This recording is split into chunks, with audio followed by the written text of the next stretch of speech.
기도하겠습니다.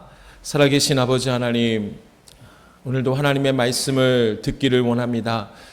우리 심령을 붙잡아 주셔서 하나님께 집중하게 하여 주시고, 주여 말씀만 하옵소서 종이 듣겠나이다 라는 결단으로 하나님 이 시간에 있게 하여 주시옵소서. 말씀을 듣는데 방해하는 모든 사단의 세력들 예수 그리스도의 이름으로 떠나가게 하여 주옵소서. 예수님의 이름으로 기도합니다. 아멘. 지난주 금요일 아침에 제게 있었던 아주 부끄러운 일을 여러분께 나누며 말씀을 시작하고자 합니다.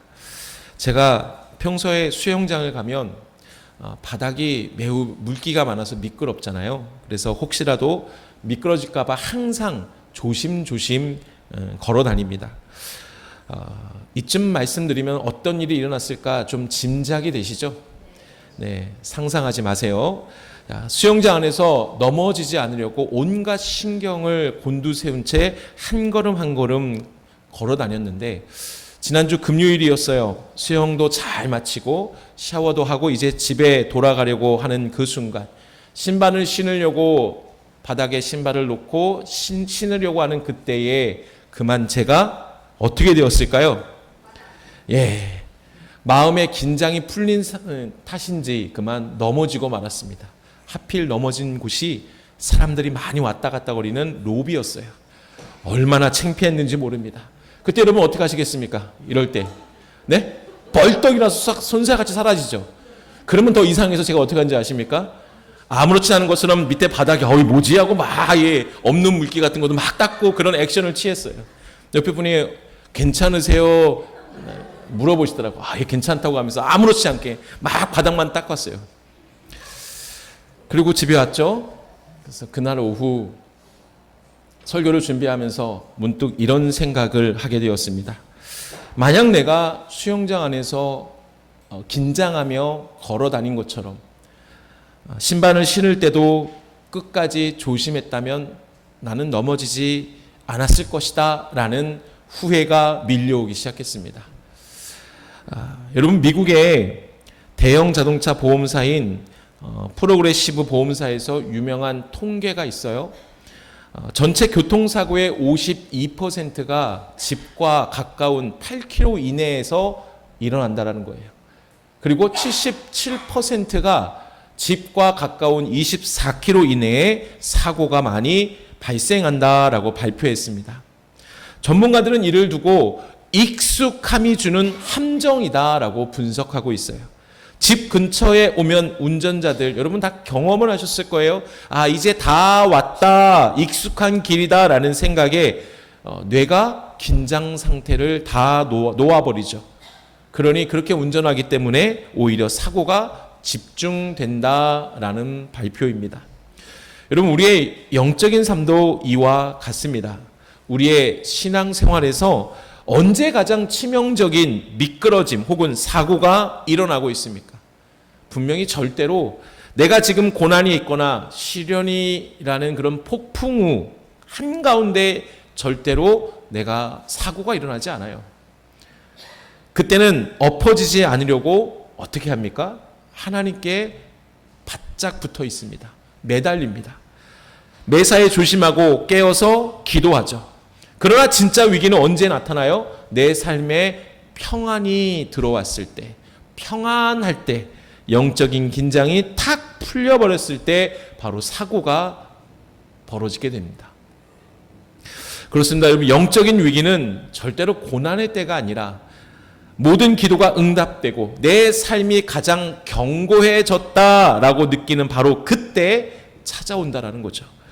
오늘 우리는 본문 말씀 통해서 가장 극적인 기적을 체험하고 그리고 가장 큰 평안을 누리게 된 한 사람을 만나게 됩니다. 그리고 팽팽했던 영적 긴장이 풀어버린 바로 그 순간 인간의 내면이 얼마나 허무하게 무너져 내리는지, 은혜가 얼마나 무섭게 변질될 수 있는지를 똑똑하게 목격하게 될 것입니다. 오늘 본문 이사야 39장의 무대는 앞서 제가 말씀드린 수영을 마친 후 긴장이 풀린 상태, 즉 영적인 긴장이 딱 풀려버린 바로 그 지점을 얘기하고 있어요.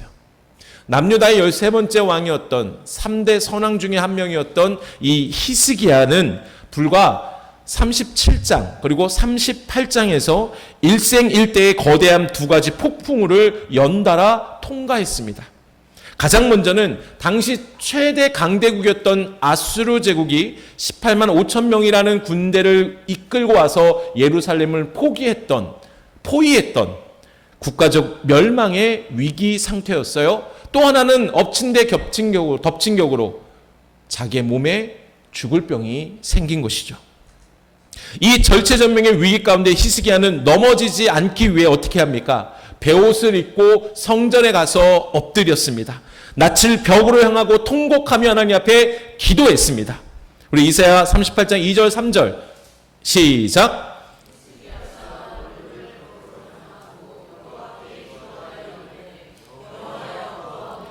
내가 주 앞에서 진실과 전심으로 행하며 주의 목전에서 선하게 행한 것을 기억하옵소서 하고 히스기야가 심히 통곡하니 아멘. 여러분, 이 기도를 하나님이 응답하셨어요. 눈물의 기도에 놀라운 기적으로 응답하셨는데 하룻밤 사이에 아수르 대군을 송장으로 다 만드셨고요. 해 그림자를 10도나 뒤로 물러가게 하신 우주적인 그 표적을 그에게 보여주신 그 하나님, 이제는 하나님께서 육신의 병으로 곧 죽을 그의 기도를 들으시고 그의 생명을 몇 년 더 연장해 주셨을까요? 예, 잘 아시는군요. 15년이에요. 15년 더 연장해 주셨습니다. 이제 모든 전쟁은 끝났고요. 그의 병도 물러갔습니다.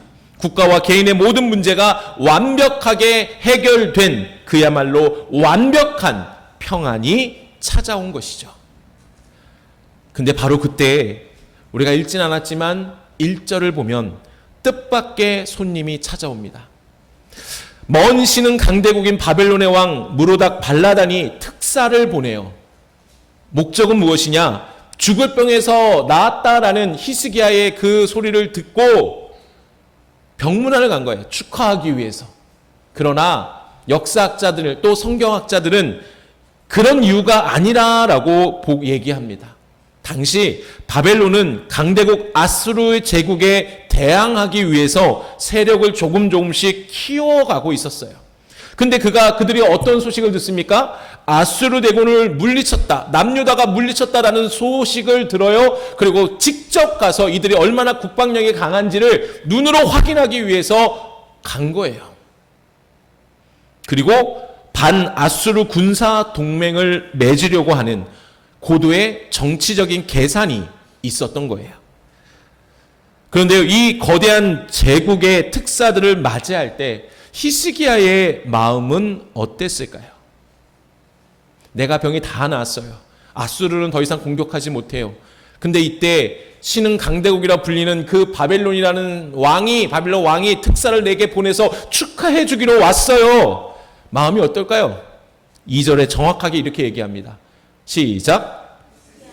사자들로 말미암아 기뻐하여. 아멘. 여러분, 기뻐하다라는 것은 히브리어로 사마흐라는 단어예요. 이 단어는 어떤 의미 있냐? 내 속에서 뿜어 나오는 주체할 수 없는 환희, 이것이 바로 사마흐예요. 여러분, 이 기쁨의 정체가 무엇입니까? 나를 살려주신 그 아수르 군대에서 이기게 하신 하나님의 주신 은혜로 말미암아 주체할 수 없는 그 기쁨입니까? 그게 아니죠. 저 강대국 바벨론이 나를 파트너로 인정해 주는구나.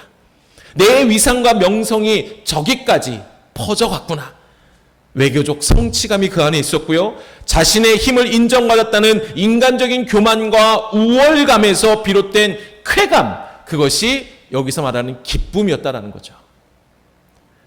바로 앞장인 38장에서 발견되는 하나님 앞에 납작 엎드려 울며 매달렸던 그의 기도의 무릎은 온데간데없고 세상의 인정과 사람의 그 칭찬 앞에 그의 영혼이 속절없이 무장 해제되어 버린 거예요.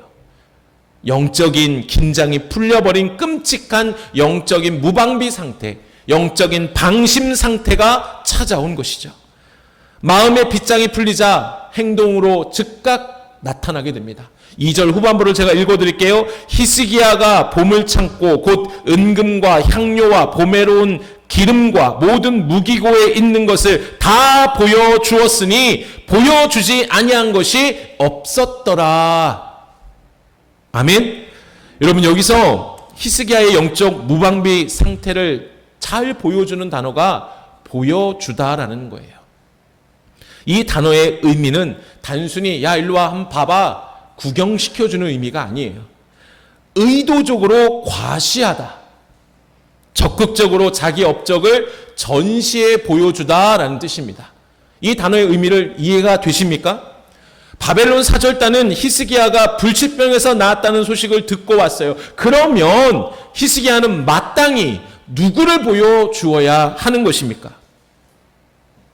내가 이 무기고의 힘으로 산 것이 아닙니다. 내 보물 창고의 돈으로 병을 고친 것이 아닙니다. 오직 여호와 하나님께서 은혜로 나를 살리셨습니다 라고 그들에게 고백하면서 그들을 어디로 인도해 줘야 됐을까요? 성전으로 데려가야 했습니다. 내가 받은 입은 은혜는 하나님이 주셨습니다 라고 고백을 해야 했습니다. 그러나 그는 어떻게 했습니까? 성전의 문을 닫아버리고 자기 자랑의 문인 보물창고와 무기고를 활짝 열어버린 것이죠. 이는 오늘날로 말하면 하나님의 은혜를 증거하는 간증해야 할 그 자리에서 자기 업적, 자기 능력을 자랑한 것입니다.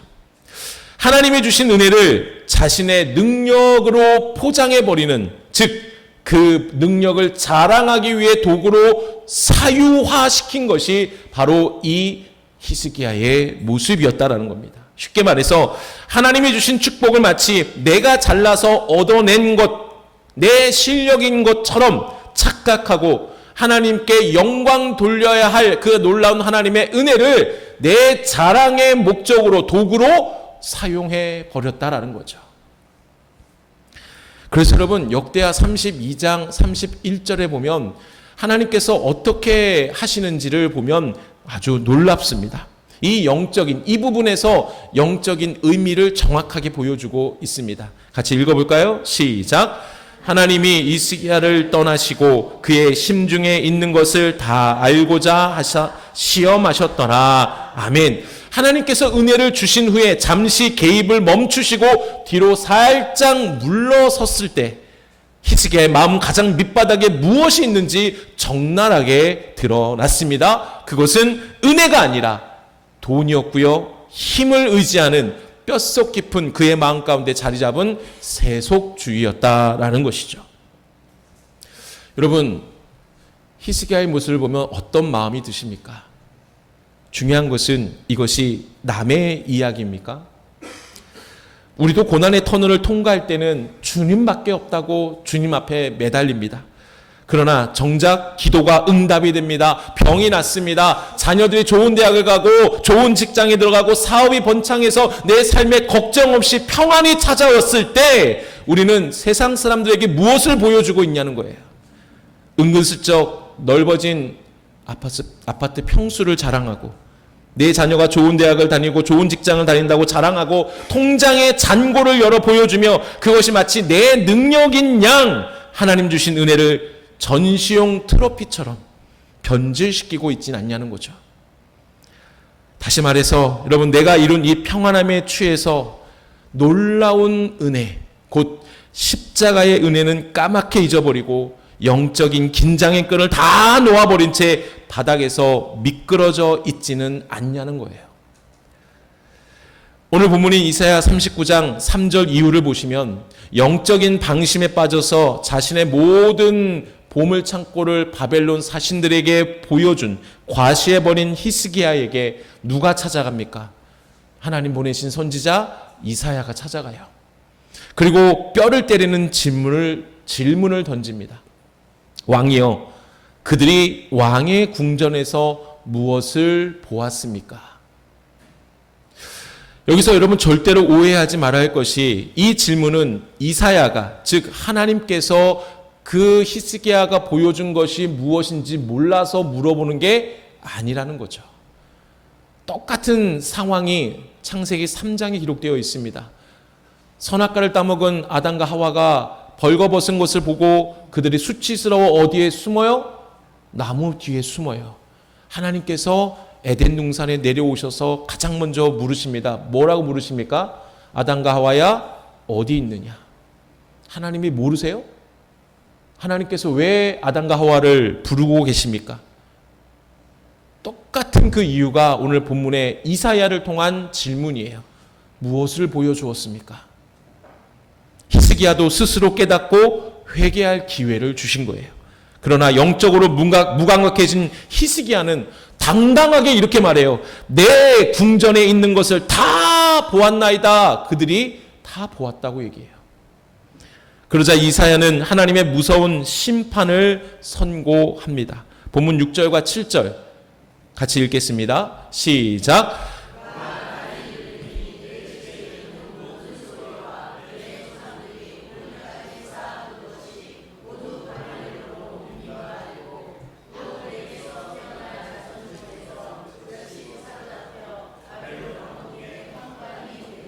아멘. 여러분, 여기서 하나님은 너가 사랑하던 그 보물, 너의 힘이 되어줄 것이다 믿었던 그 바벨론이 오히려 너의 모든 기쁜 것을 다 빼앗아 가게 될 것이다 라는 심판의 선언이죠. 무엇보다 끔찍한 것이 무엇입니까? 왕을 이어가야 할 그의 사랑하는 자식들이 바벨론의 포로로 잡혀가서 무엇이 된다고 해요? 환관이 된다는 거예요. 환가 내시가 된다는 거예요. 한나라의 왕위를 이어받을 자기의 왕자들이 포로로 잡혀가 내시가 된다는 것이 얼마나 수치스러운 일입니까? 참혹한 예언이죠. 근데 여러분 상상해 보라는 거예요.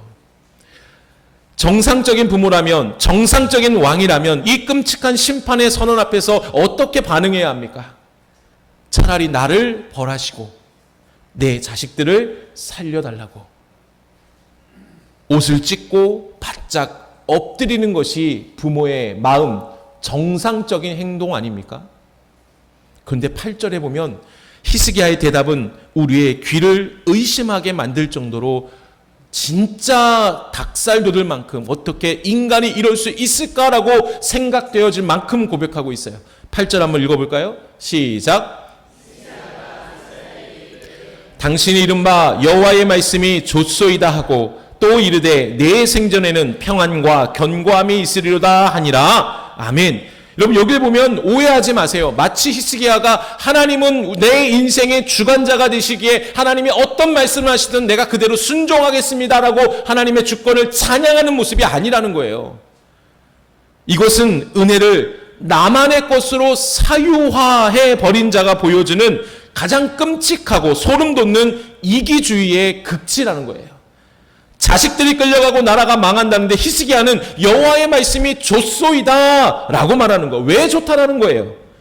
내 생전에는, 즉 내가 살아있는 당대에는 그 재앙이 일어나지 않고 내게 평안만 있을 것이니 다행입니다 라고 고백하는 거예요. 소름 돋지 않습니까?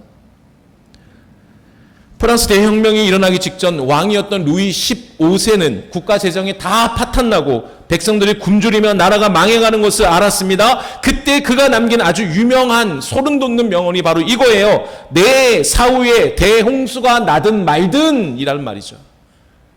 내 당대만 아니면 나라가 망해도 상관없다는 지독한 이기주의였던 거예요.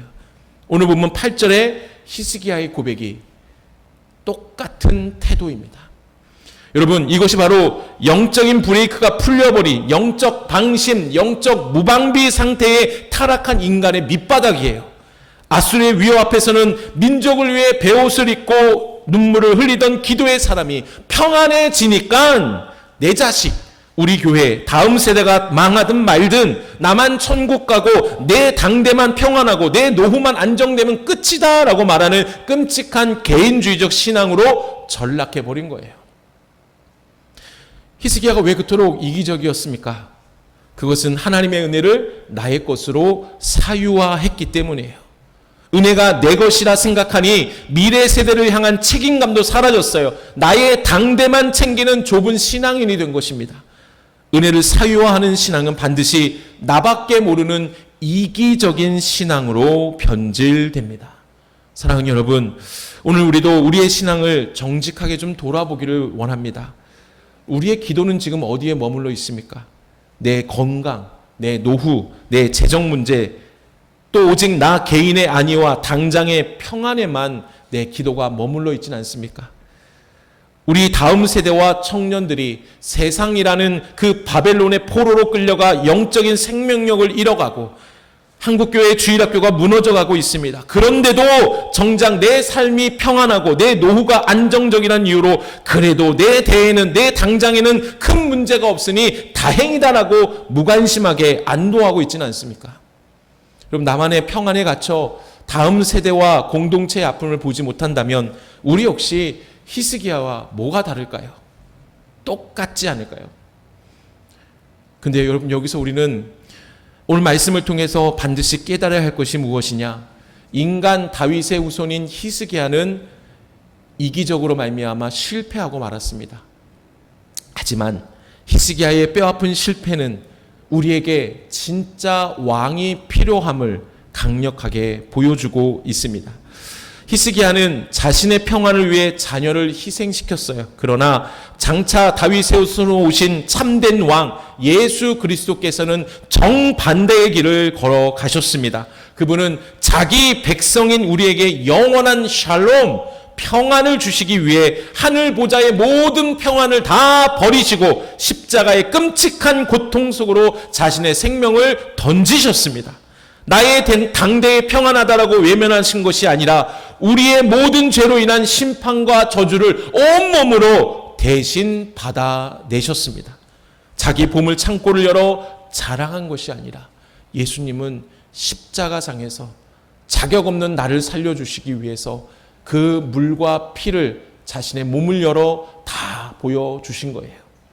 바로 그리스도의 십자가 은혜가 나밖에 모르던 이기적인 우리를 살려내어서 하나님의 자녀로 삼아 주셨습니다. 할렐루야. 말씀을 정리합니다. 오늘 우리는 본문을 통해 은혜를 사유했던 히스기야의 비극을 보았습니다. 그는 하나님이 주신 은혜를 자신의 능력이라 착각했고 자신의 창고에 그 은혜를 가두려 했습니다.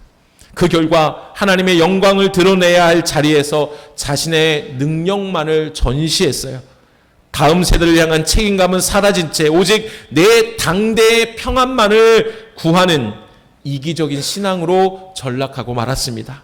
그렇습니다. 여러분, 은혜를 사유화한다라는 것은 하나님이 주신 축복을 마치 내가 잘나서 얻어낸 내 실력, 내 능력인 양 착각하고 하나님께 영광 돌리는 삶이 아니라 대신 나의 자랑을 채우는 데 써버리는 것, 그것이 바로 은혜의 사유화입니다. 그리고 그 은혜를 내 것으로 움켜쥐는 바로 그 순간 우리는 영적인 무방비 상태로 그래서 넘어지고 또 넘어지게 됩니다. 이제 우리는 이 실패의 자리에서 돌이켜 즉 은혜의 사유화를 버리고 우리를 살리신 참된 왕 예수 그리스도만을 바라보며 우리가 한 주간 좀 세 가지를 결단했으면 좋겠어요. 하나님, 내가 은혜를 사유화하지 않겠습니다라는 말만 하는 게 아니라 삶으로 직접 실천하자고요. 가장 먼저 한 주간 여러분 내게 주신 하나님의 은혜가 무엇인지 찾고 기록해 봅시다.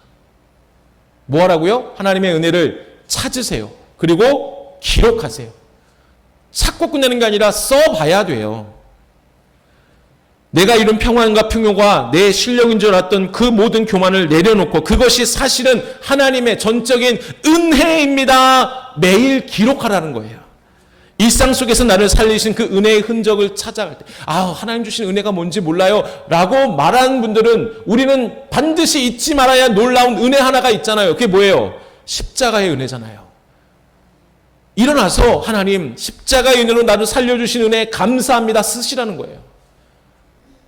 그럼 하루의 시작을 은혜의 안에서 살아가는 거예요. 은혜를 사유하지 않게 된다라는 겁니다. 두 번째, 여러분 우리가 무엇을 해야 될까요? 나의 자랑을 내려놓고 뭘 자랑하라고요? 십자가만을 자랑하세요. 은혜를 사유하는 사람은 자신을 전시한다고 말씀을 드렸어요. 그러나 은혜를 아는 사람은 하나님을 전시하고 하나님을 높이기를 시작합니다.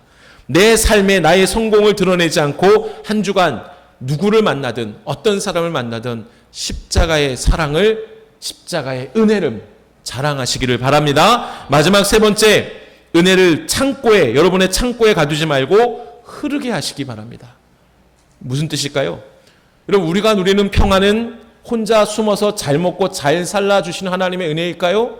아닙니다. 절대로 내 당대의 만족을 위해 은혜를 계속해서 거두어가지 말고 하나님 나라와 다음 세대를 위해 흘려 보내라는, 그 보내는 것이 은혜의 진짜 주인 되신 하나님이 인정하시는 믿음의 삶이라는 겁니다. 그러므로 이를 위해서 한 주간 여러분, 하나님 나라 확장을 위해서 여러분 하나님께서 허락하신 시간, 그 시간을 하나님께 드리세요. 주일 한 번 예배? 아니에요. 하나님께 나올 수 있는 예배, 수요 예배든 새벽 예배든 금요 예배든 구역 예배든 다 참여하세요. 그것이 한 은혜를 사유하지 않는 방법이에요.